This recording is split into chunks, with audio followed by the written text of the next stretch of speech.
আওয়ামী লীগ এই সদস্য নবায়ন ফর্ম যাতে পূরণ করতে না পারে। যদি আওয়ামী লীগের সাথে কারো কোনো ছবি থাকে তাকেও নেওয়া যাবে না। সেই বিগত সময় আমাদের বিএনপির সাথে জড়িত থাকে বা মাঝখানে সে হয়তো করে চলেছে।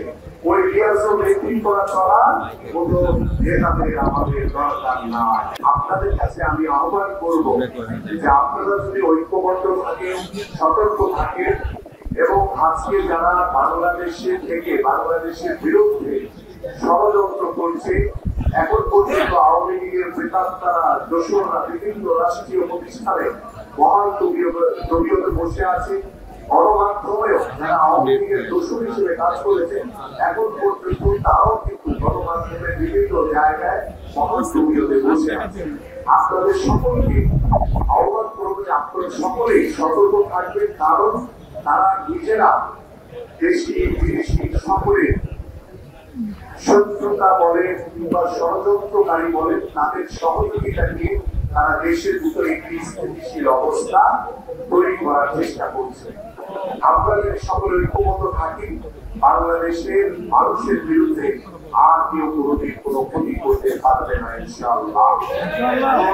আজকে আমরা কিছুদিন আগে দেখেছি 13ই জুন আমাদের মাননীয় ভারপ্রাপ্ত চেয়ারম্যান যারা তারেক রহমানকে আমাদের মাননীয় প্রধান উপদেষ্টা ডক্টর মোহাম্মদ ইউনূস তিনি লন্ডনে তাকে আমন্ত্রণ জানিয়েছিলেন এবং আমাদের মাননীয় ভারপ্রাপ্ত চেয়ারম্যান যারা তারেক রহমান সে আমন্ত্রণ গ্রহণ করে বাংলাদেশে নির্বাচনকে কিভাবে বাংলাদেশের মানুষের কাছে একটি নিরপেক্ষ অবাধ সুষ্ঠু নির্বাচনের মাধ্যমে এদেশের জনগণের ভোটে যাতে একটি নির্বাচিত সরকার প্রতিষ্ঠিত হতে পারে, গণতন্ত্র প্রতিষ্ঠিত হতে পারে, বাংলাদেশের মানুষের অধিকার প্রতিষ্ঠিত হতে পারে, সেই বিষয়গুলি নিয়ে সার্বিকভাবে আলোচনার মাধ্যমে আমরা শুনতে পেরেছি এবং গণমাধ্যমের মাধ্যমে আমরা জানতে পেরেছি যে ইনশাআল্লাহ আগামী ফেব্রুয়ারিতে বাংলাদেশে একটি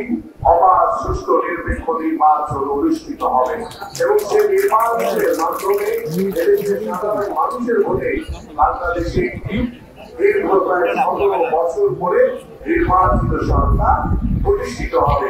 কিন্তু সেই মিটিংয়ের পরে আমাদের ভিতরে কিছু কিছু দলের তাদের কাছে সেই মিটিংটিতে ফলপ্রসূ হয়েছে, সেটা অনেকের কাছে ভালো লাগে না।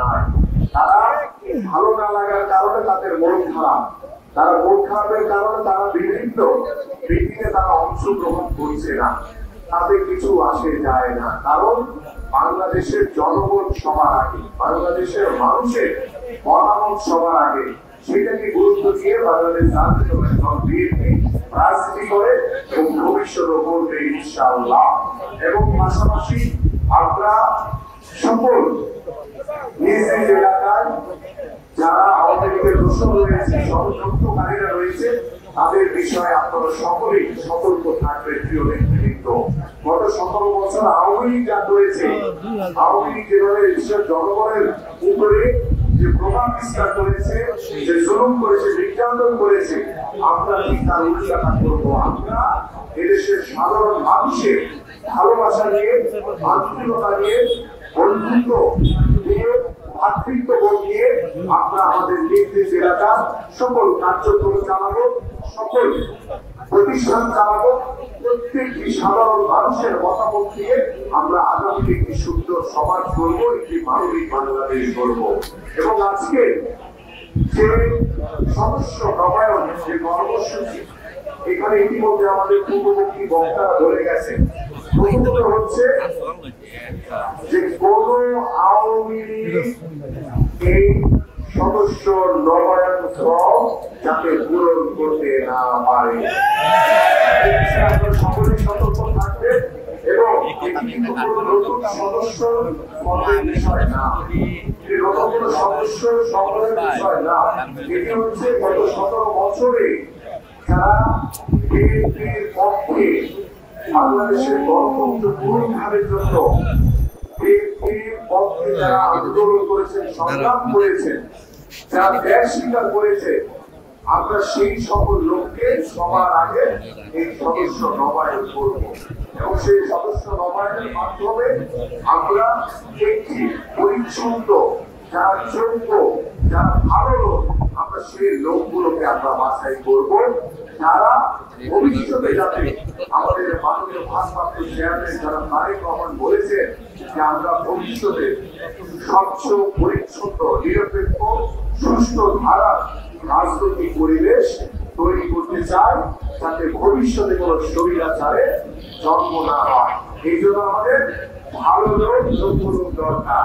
সেই ভালো মানুষ সেই যোগ্য লোককে খুঁজে বের করে যারা গত 17 বছর আন্দোলন সংগ্রাম করেছে তাদেরকে আগে সবার আগে সদস্য নবায়ন করবে এবং সেখানে আমাদের খুব সতর্ক থাকতে হবে। কোনো কেউ এসে যদি রিকোয়েস্ট করে যে ভাই উমুকের তা একটু করলে ভালো হয় সেটা করা যাবে না।